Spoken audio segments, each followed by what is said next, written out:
Nega lo yifrach b'lecha, ki malatan v'sadei lach v'smacha.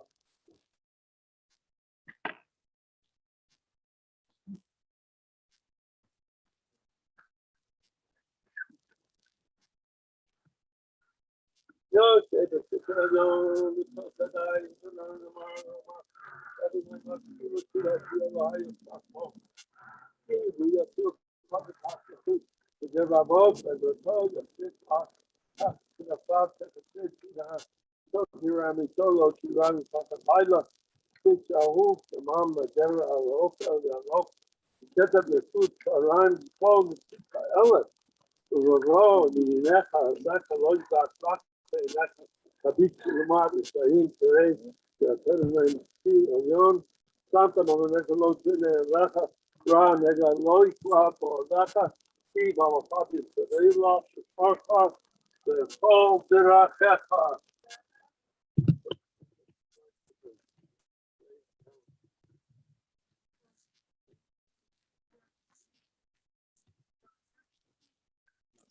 Ladies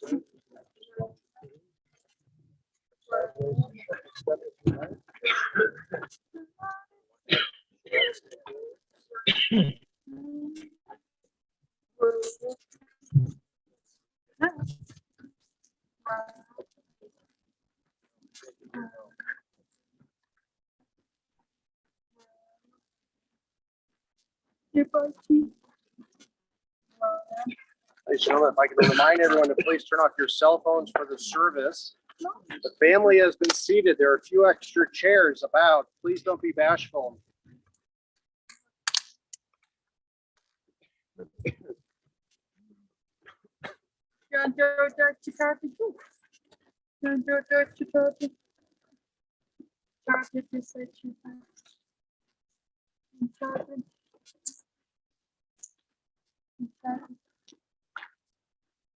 Well, we said, just so everybody won't think it was voodoo. We were just doing my job to let people know what the meaning of our Jewish rituals are. And this is one of the deepest secrets of the Torah. And I was crying because every Shabbos I end with this same prayer that I just said 7 times for Lee. And every Shabbos I'm practicing dying. It sounds, could sound morbid or weird, but it's not, because the Torah tells us that Shabbos and death are partners. They're both God's stop signs. We stop on Shabbos, and we stop when we die. And out of Makaba, death was not created in Genesis, Bereshit. Death was an addition. Out of Makaba couldn't wait until Shabbos to eat the fruit. If they ate the fruit of knowledge on Shabbos, it could have integrated it. So Shabbos is the day where we look at a bigger picture. And when we face death, we're looking at a bigger picture. So every Shabbos, we end Shabbos with this same prayer. Some people do. I put a lot of effort into it, and then I sing a song at the end, which isn't in part here today, which is Ariach Yami Matzviacha, with long life I have given you, and I pray for my own life every Shabbos. So I'm just practicing for this moment to bring Lee, which is a great honor to the faith. And we were good friends when he was alive, and I'm honored to be here. And I ask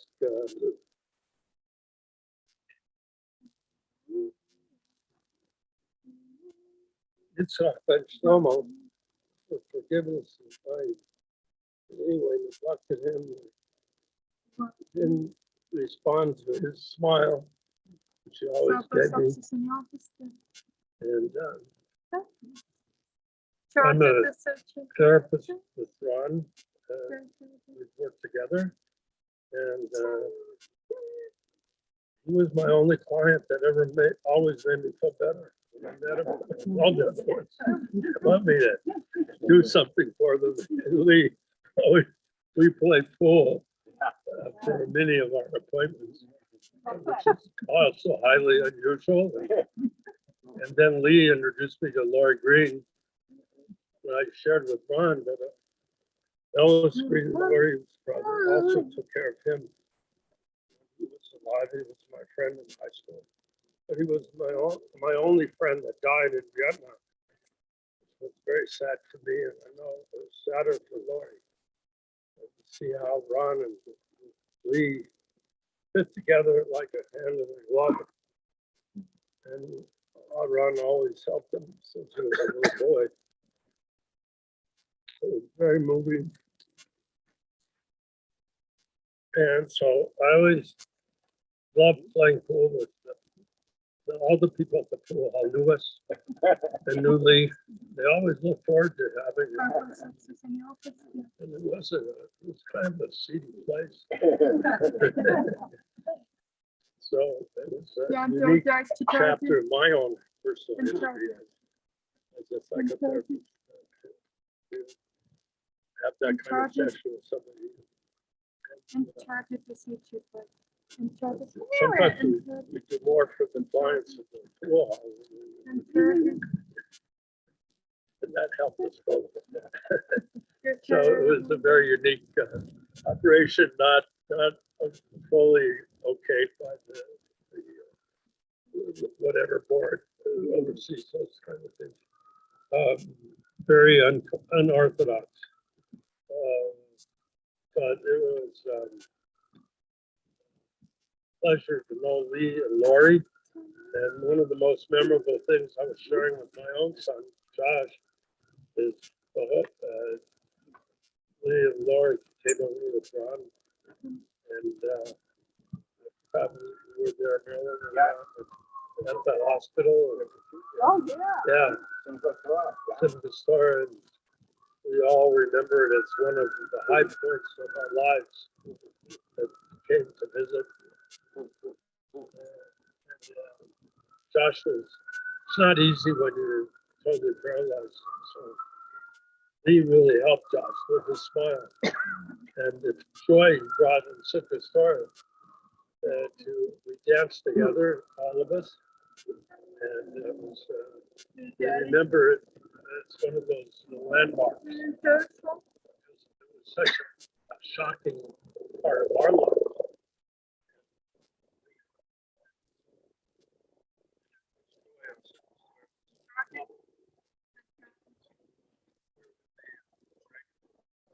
Anyway, I will share this. King David got up at midnight to write these. Share the words with you. A couple of songs that everybody else expresses the same word. Because the purpose of eulogies is to make people cry because you had a chance here. This is like a special Shabbos. Why is it like Shabbos? Because you get a bigger picture. When you think about your death, the Torah says, don't hesitate to talk about it because it's your friend. Your friend. You get a bigger, what's the whole picture? What's going on in the world? One of the songs, last time I said it was at Babi Yar in Ukraine. This poem.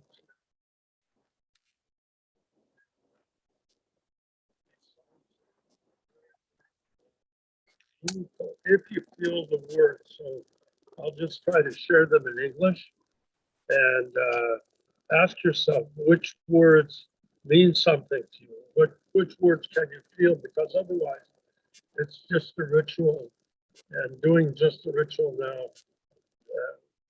Lee deserves more, and everybody here deserves more than a ritual. We need to feel every moment of it. So I'm happy to cry. I'm happy that my father taught me that real men do cry and eat quiche. It's a very big gift I got from you. And so if you cry now, it's a gift to everyone. And it says, God, Hashem, cries with us. And this is where the word mystery comes from, a Hebrew word, which is also appropriate for now, right before Purim. It's Esther's name. There's a special thing, shovel that they use to shovel the ashes of the temple.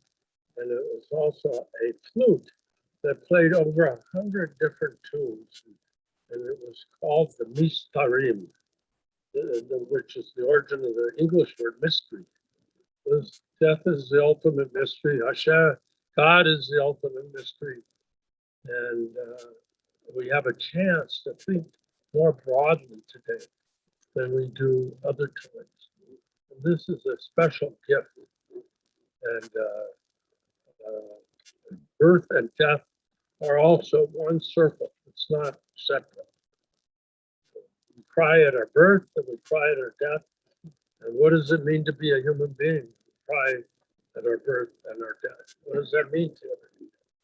What are our priorities? What's important to us? What do we spend our time doing?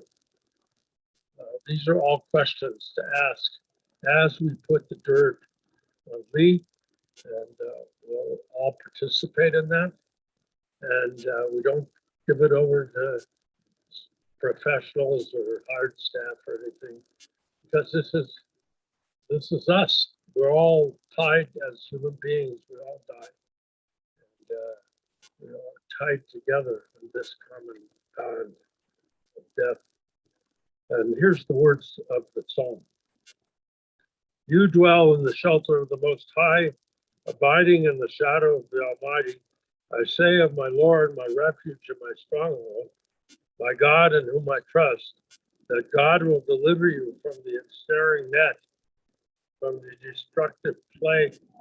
With God's pinion will God shelter you, and under God's wings shall you find refuge. Faith in God shall be your shield and protector. Fear not the terror of the night, the arrow that flies by day, the plague, in our case, the virus that stalks us in the darkness, the destruction that ravages at noon, Ukraine. Oh, 1,000 may fall at your left side and 10,000 at your right, shall not reach you. Look but clearly, and you shall see the retribution against the wicked, because you said, you, Lord, are my trust. You set the Most High as your dwelling. No harm shall befall you, nor disease come near your tent. For God will give you God's angels charge.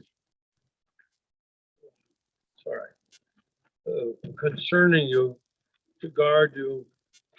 Thank you. Concerning you to guard you in all your ways. So we pray for faith. Esther did what Mordecai told her to do. She was very reticent. She was raised as an Orthodox Jewish woman. She didn't want to go in a swimming suit contest or go to be Ahasuerus. She was married to Mordecai. She didn't want to be Ahasuerus' wife. She was totally said to Mordecai no when he had to tell her everything to do.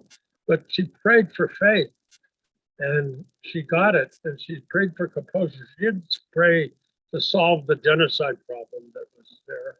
She prayed for faith and composure. And she was, after that, from that point on, those of us who are sensitive to sex roles, she told Mordecai what to do. She didn't tell her what to do. She told him what to do. And she told the Jewish people what to do. Fast for me, support me for 3 days. I'll figure out a solution to this.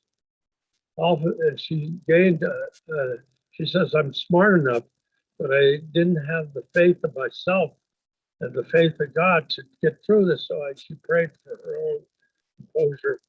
And we pray today also for that. And it said that if you don't say this after Shabbos, you're susceptible to the heart attack, which is what killed me. on Sunday, because it's a shock if you really do Shabbos and you are brave enough and have courage enough to say no on Shabbos, the car and the computer and the cell phone. Then it gives you faith when you face your own death. And so that's what we're doing today. That's why we say this 7 times and kind of strain a bit to get the coffin. Thanks for all the pallbearers who did that. And with that, I'll turn it over to anybody in the family who wants to say a word. Yes. Part of what I realized about Lee was, thank you. My memories, I'm getting old. Yeah, but I didn't forget that. Today I'm a fountain pen. That's what I said on my bar mitzvah. But I realized that Lee hadn't had one, and my work with him was, and my work with everybody, with myself too, is to be a man, And this is a rite of passage, and the bar mitzvah was a rite of passage. And one of the memorable moments of my life was Lee's bar mitzvah at Kohelet. And I knew various problems had crept up. And I knew he wanted to feel like a real man. And not so easy, we have a way that this was one of the issues with my son who was paralyzed. We have a way of diminishing people who are disabled. And Lee and Lori were the purest souls maybe I ever met in my life, actually. As far as that goes. But just saying,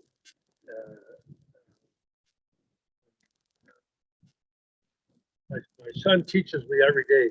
He says, I want to do it on my own, whether it's putting his coat on or whatever it is. I want to do it on my own. And that's what I felt from Lee. And that's why I trained him through his bar mitzvah and to help the family. And it was a big deal. Because again, it's a moment that's more than a ritual. It's a rite of passage, as this is. Respect that and we honor it. Glad to be there at his bar mitzvah, and now again.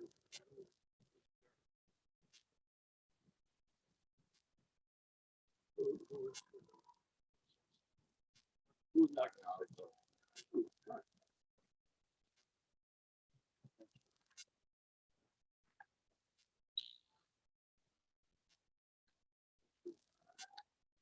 I'm not going to make it through the talk, but so this all happened really quickly, but it's been tough. I would say Lee and I have been close to our lives, but it doesn't do it justice to say close. We've been together, growing up and coming out to Denver, and I think Lee's been an inspiration to me. Actually, he gave me a understanding of humanity and people and sensitivity, and I wouldn't be who I am totally were it not for the influence of Lee. Lee. Lee was a joyful person. He had a wonderful personality. He had a great sense of humor, and he was a compassionate person. Lee loved people. He loved animals. There wasn't a dog that wouldn't come to sit on Lee's lap. I don't care if the dog was barking and doing whatever.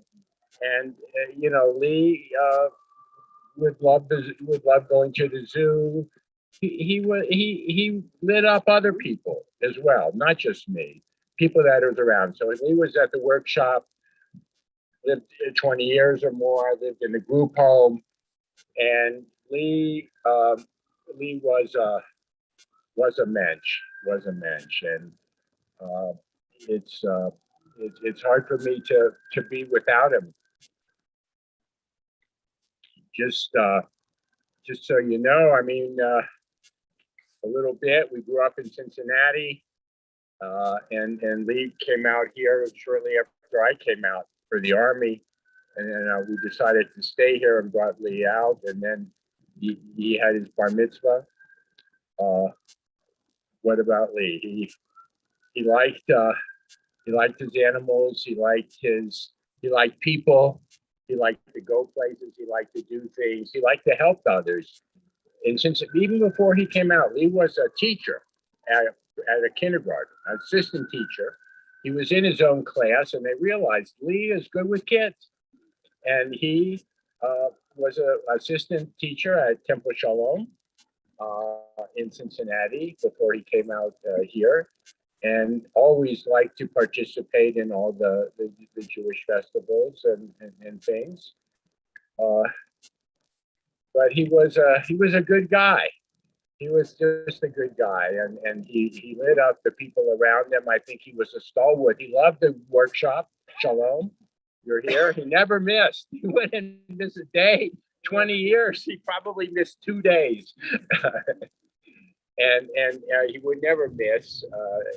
And the group home as well. He was very happy there till he got so incapacitated. And fortunately, there was a period where Laurie, you and Lee could live together. Lee had to leave the group home first because he was too immobile, but then you guys joined and had a nice run together. And I'm glad you're here. What else did Lee like? We grew up in Cincinnati. Cincinnati is baseball city. It's just baseball. So Lee loved baseball. I love baseball. In our house, you listen to the game on the radio loud. Every game. I don't know how my mother put up with it, but every game was on the radio. We played wiffle ball, Lee and I, in the backyard, and we would go to the ritual was we go to Crosley Field. We'd meet my dad downtown. Go to Izzy Cadets, which was a deli. We get a corned beef and we would put a latke with it and meat pickle barrel. It wasn't like East Side Deli here. It was on Central Avenue. Central Avenue, where my dad worked and hung out, was like 5 Points 50 years ago. But so we go there and we have the sandwich, and there were always like 6 policemen eating there. You know, it was a good place when the police were always eating there. And that's the first thing that happened when we moved here. I went to the deli. I said, "Where's the police? There's no police. This can't be good." And I'm sorry if I offended anyone. It's a sign, but so he loved his baseball. And then we picked up that tradition. So Laurie, you and I, and Lee and Gabi, we'd go to the ball game every year. We'd go baseball, and that was a big event. What else did Lee like? Bowling. Bowling, yeah. I got his bowling ball in my van. Lee was big on bowling. What else? And pool. Pool, and he could play. He was a lefty. He could play, and you know, my dad was a lefty. Gabi is mixed, but it's unique. Gabi writes with his right hand, but he plays pool left-handed, and when he played soccer, he kicked left-footed, which made him a good on the left side because he. So we have a mixed dominance. So Lee.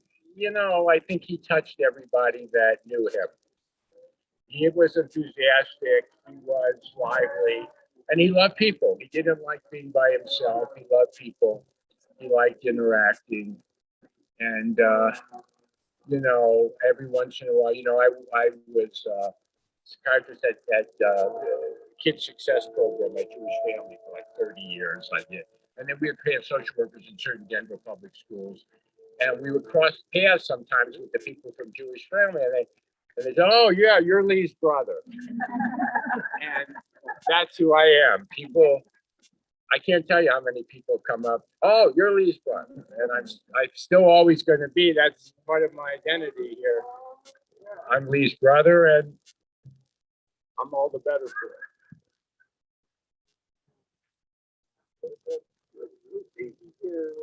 Anybody else want to?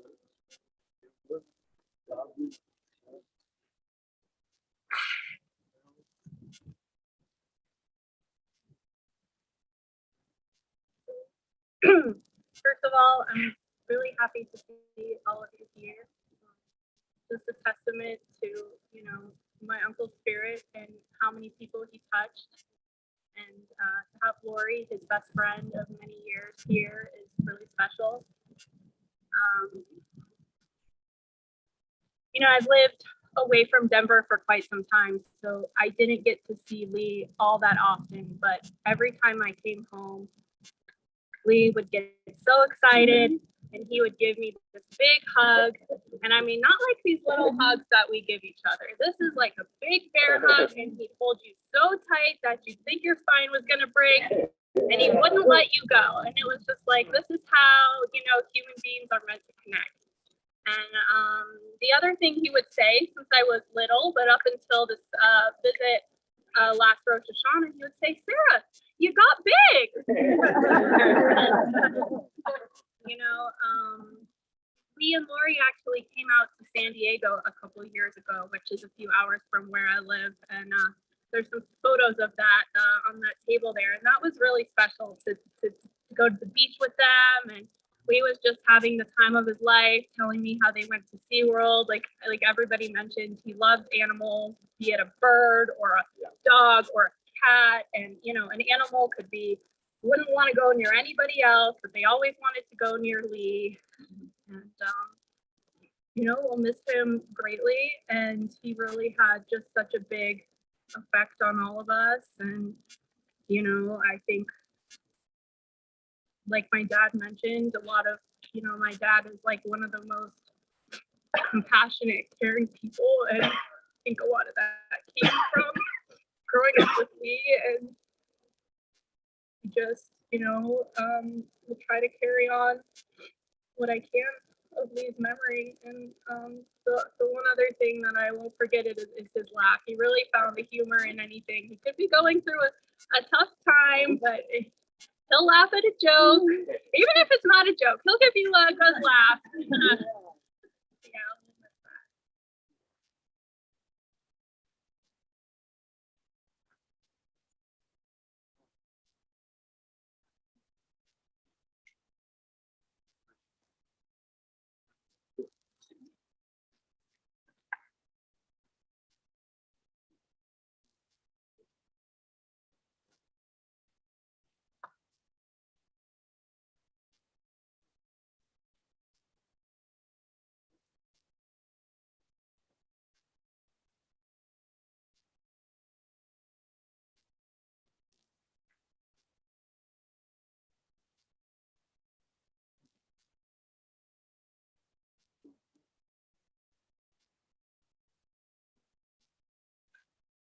Well, thank you all for coming.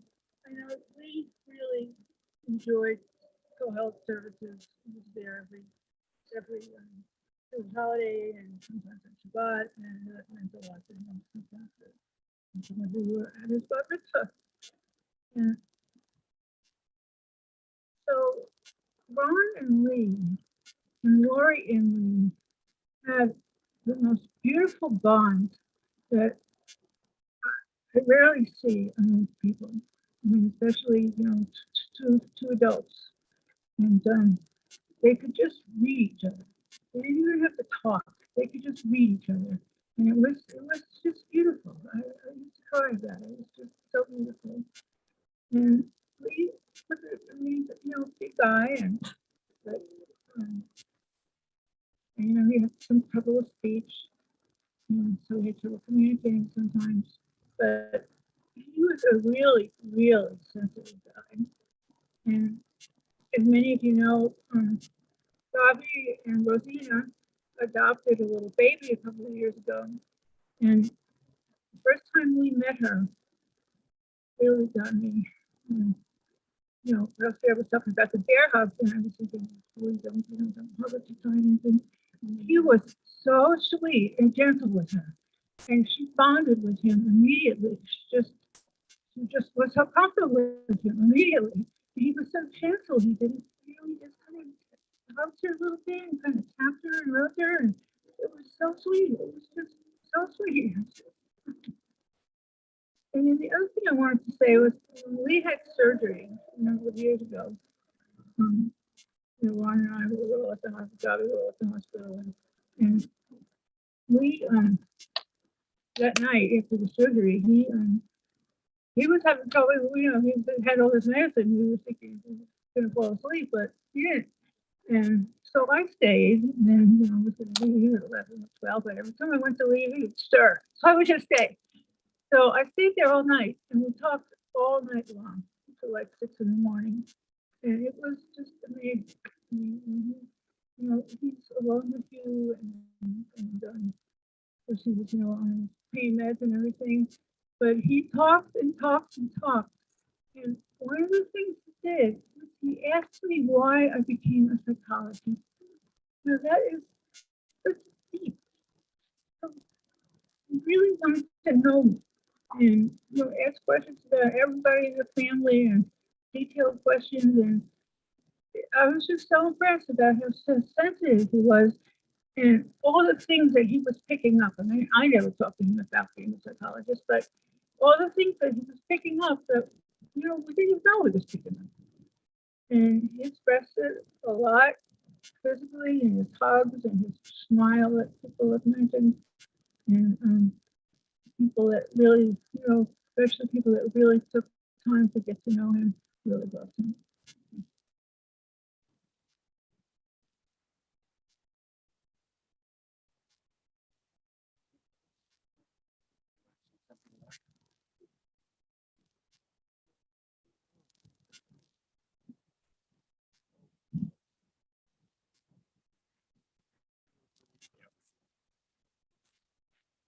Anybody else who wants to speak, you can.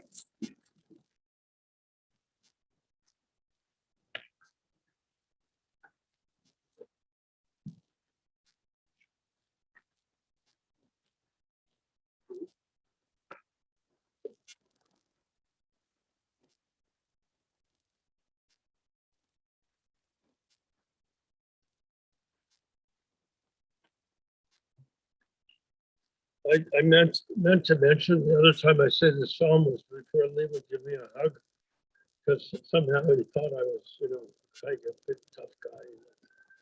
So he had a special hug for me. I had to curb my loins to do it.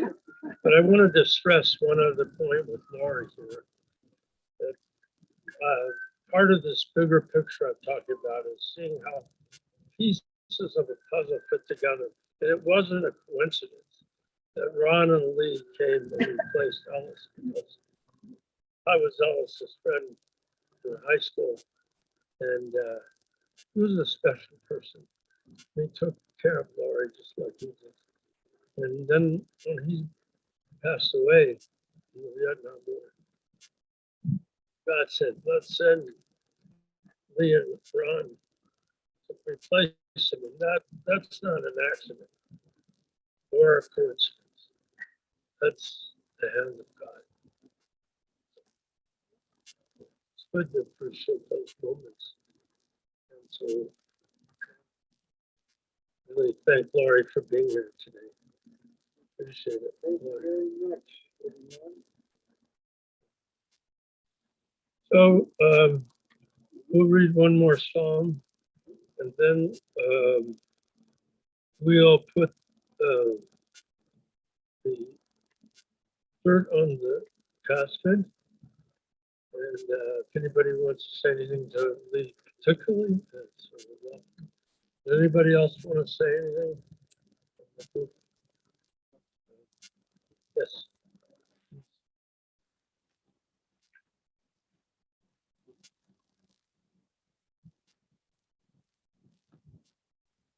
Hello all. My name is Ari David Green Harris, and I'm Ellis's son. I was only 6 months old when my father died in Vietnam. And all through my life, Laurie's been involved in it. And Lee has been there ever since I can remember. We went into the group home. I think 1982 or 83. 82. See, he remembers. And the bond that they had was special. It was. And every time that I came down to the group home when I moved back here in 1995, he would always say hello. He always had that big smile, and he would always have that big hug. And he would always ask how I was doing and what I was up to. But more importantly, it was the bond that those two had and the friendship that they had together. That they are the two purest souls that I know, and we live in humility with them and what they've gone through, and how their eternal optimism, despite everything that they've been through, is something that I stand in awe of, and have with Lori as long as I've been on this earth. I know eventually someday it will happen where I'll be up here. Well, I have done this. And I do remember one of Lee outside of the councils that I had coming over, which was he did a similar thing when my daughter was born. We brought her down 10 years ago to the group home. And it was something where she was very tiny. She was about 2 or 3 months old. Brought her in, and Lori got to hold her, and Lee wanted to hold her. And he, this big man, and has a little baby, and she was crying, and all of a sudden she stopped. And he started using his soothing voice, and it seemed to work for her. So he was truly a blessed man, and we miss him entirely.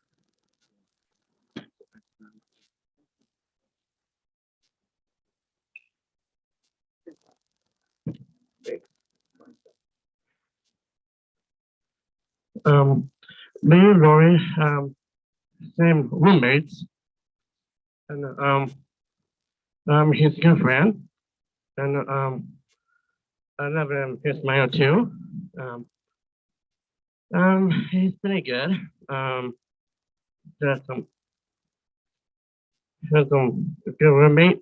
So is Lori too. I think it's still Ari too. So is Deborah too, and so is Judy. So is Roxanne.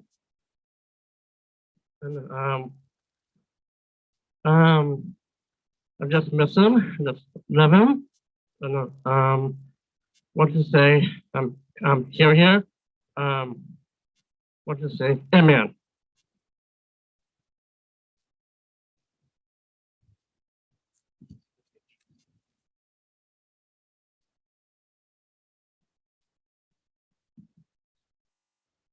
Hi, everyone.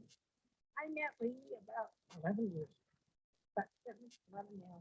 But he was, like I said, up there, I thought that he still got him. I used to go to the group home after he was over to Salon, over to Ace, and he would always give me one of those big hugs.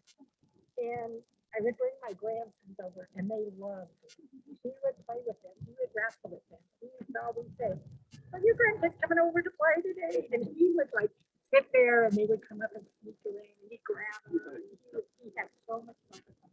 And they loved it. It was like an outing when their parents would say, "Grandma's working today. Oh, can we go see them? Can we go see me?" And Lori, and they all had a really good time with him. But you're right, he loved his birds. And I remember when he was in the nursing home, and I would go and stay with him. And you're right, he'll talk to you about everything. He was a very smart guy, and he made you feel so welcome. And for years, I worked in the business field, and then I started working at the group home. But there was nothing like working with the people, and they all taught me so much, and there's so much love out there. And they don't take anything. They love everything. They never complain. I don't care when Lee was really sick before he had his surgery. He never complained. Get him up in the morning, he'd get up, he'd get going. You would never know when these guys were sick because they never complained. They were always happy, and they were always, always thinking of you, everybody else around them. But it would have saved my life a lot richer since I let them all. And they just contributed a lot to it. I want to thank everybody. Him to be a part of my life. Thank you.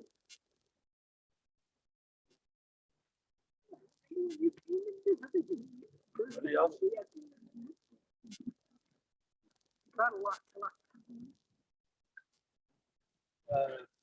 I'd like to also stress that part of Lee's bar mitzvah was getting out of the house to the group home, getting his job at the Shalom workshop.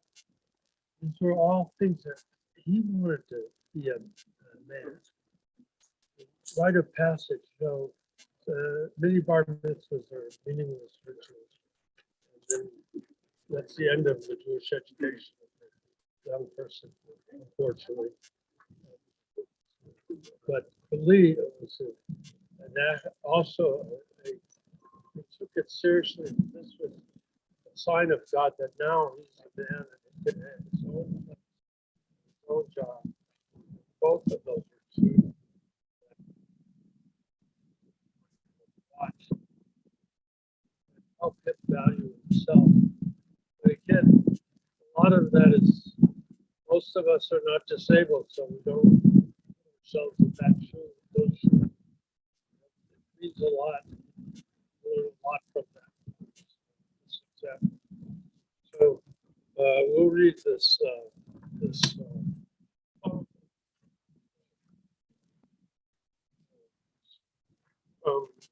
Like I said, last time I said this was the Babi Yar on that, and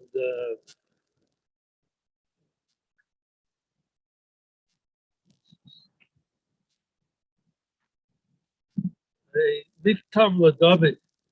Guard me, O God, for in you I have taken refuge. You have said, the Lord, you are my Lord, I have no good beyond you. As for the holy ones, you're one of the holy ones who are in there. Neil and I were standing there at Babi Yar in the rainstorm.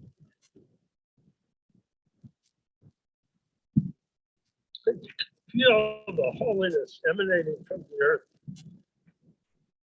Put a holy person in the ground that run to other gods.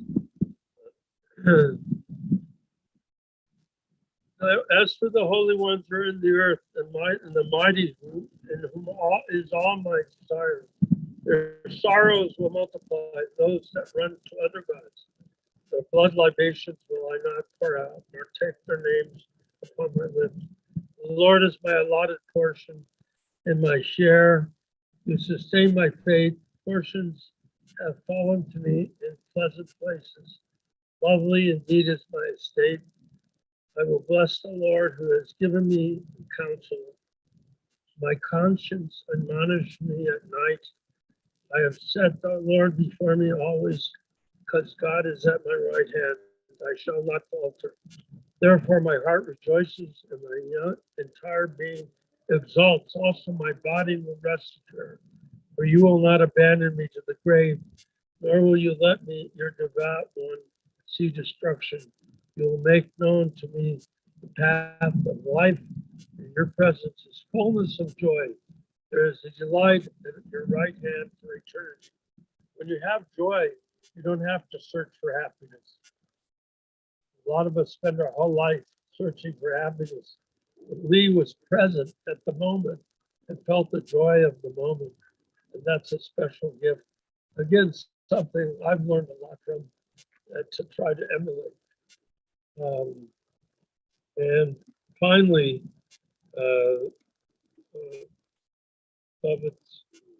Psalm 23,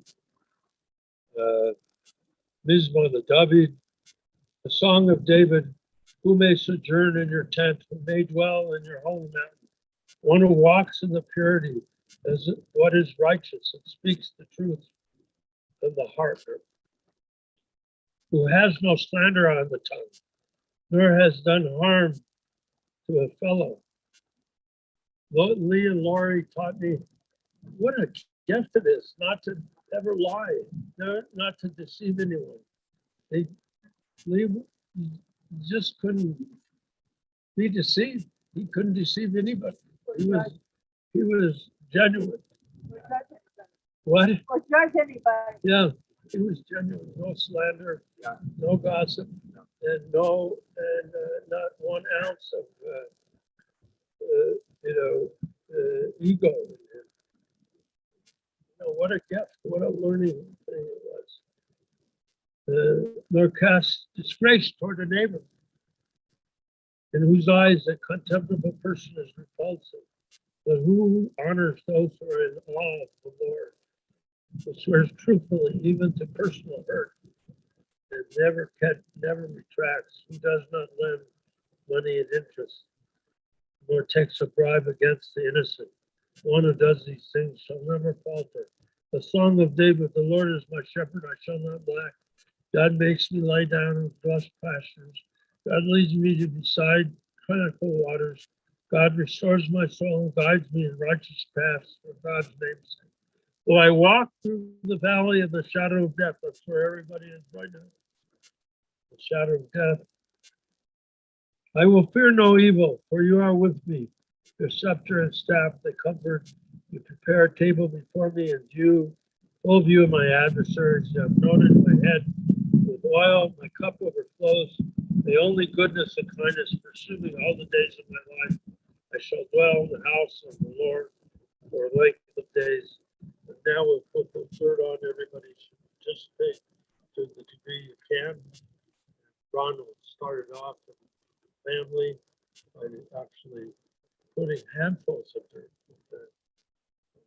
feel the earth from dust to dust, ashes to ashes.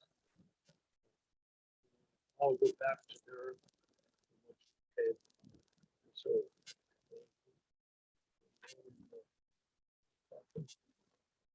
often is a flame blind back deliberately and cuts holes in the body.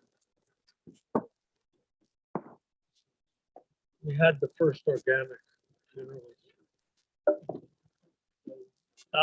3,000 years ago.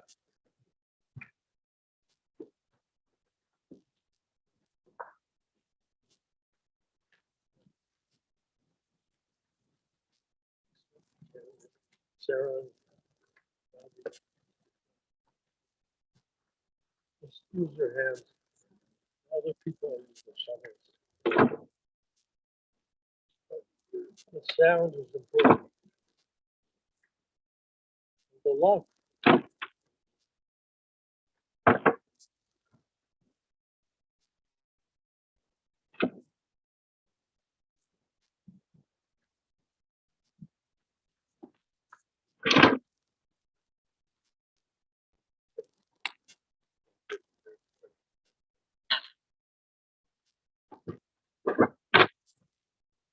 And it makes it real. Makes it real. It's not very important. It grounds all of us. As soon as we're done.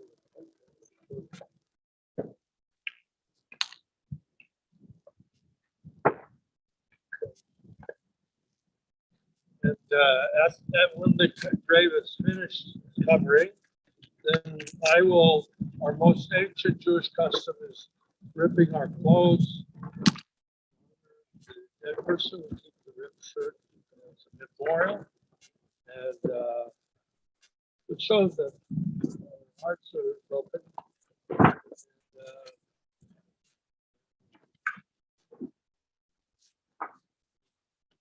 Physical signs, every mitzvah has a soul and body.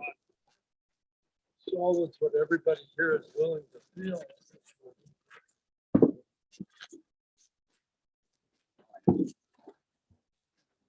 One is the one who is obligated, but other people can do it.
Yeah, man.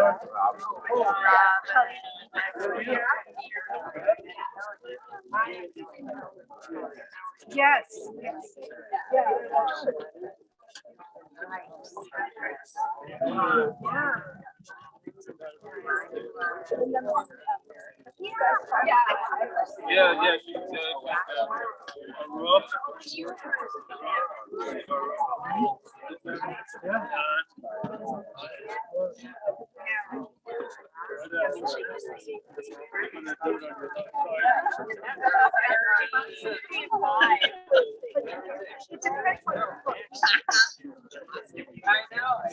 I know, COVID.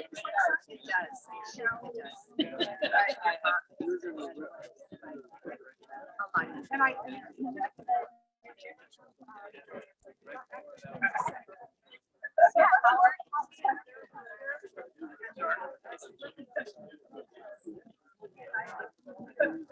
Always want to drive by your house if it's like not down from the airport. I go on mom's. They never have to drive by your house. That you're out nine. We are out nine. Yeah. My dad always goes.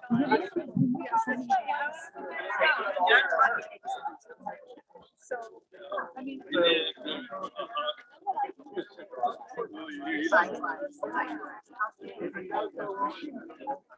Yes.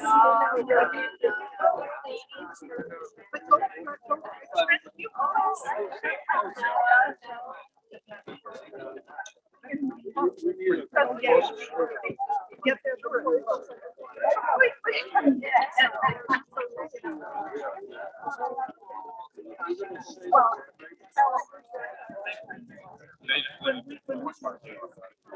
everybody, we're gonna.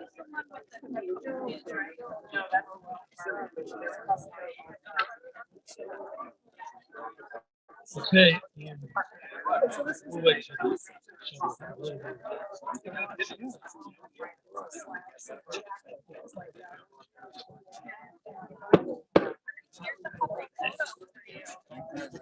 Okay.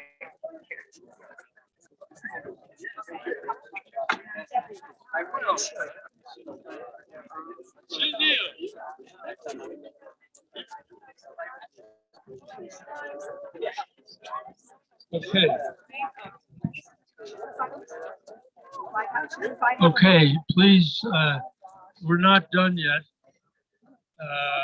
It's our custom to make two straight lines where we say to the mourners who walk through the lines,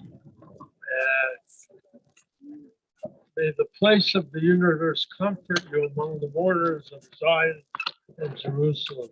And so that's what we say. Everybody can, if you need to remember it, I'll say it again. May the comfort, may the mourner, the place, we say, we call God the place of the universe. They comfort you among the mourners of Zion and Jerusalem. Because when you're after a death, you're upside down. And what we're, Ron is gonna say the gravesite cottage, so if everybody can gather around and then make two lines here for the mourners to walk, to escort the mourners out of the graveyard. Let's say the gravesite cottage here. in English. Better, Yikadal, Yikadash, Meirabah, Damad, Kahu. It's a different one. It's a different country. Akid, Adakad, Haya, Haya, Sakat. So we say the regular one? Yeah. And, yeah, okay.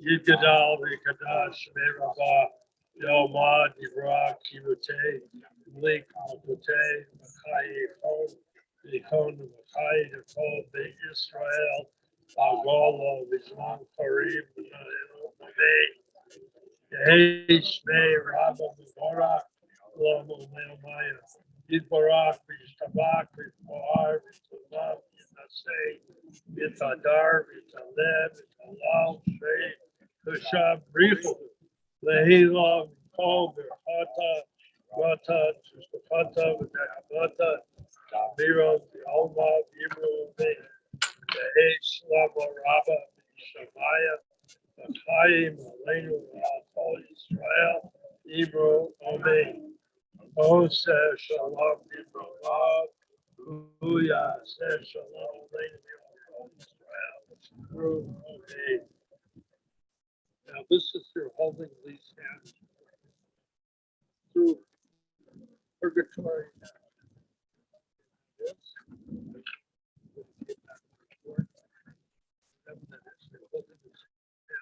Journey, but the soul still goes on. Stay with you. 11 months.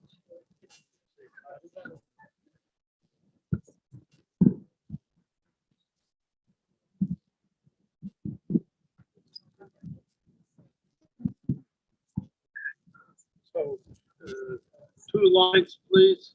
I know you can do it. Then the mourner will walk between the two lines of people.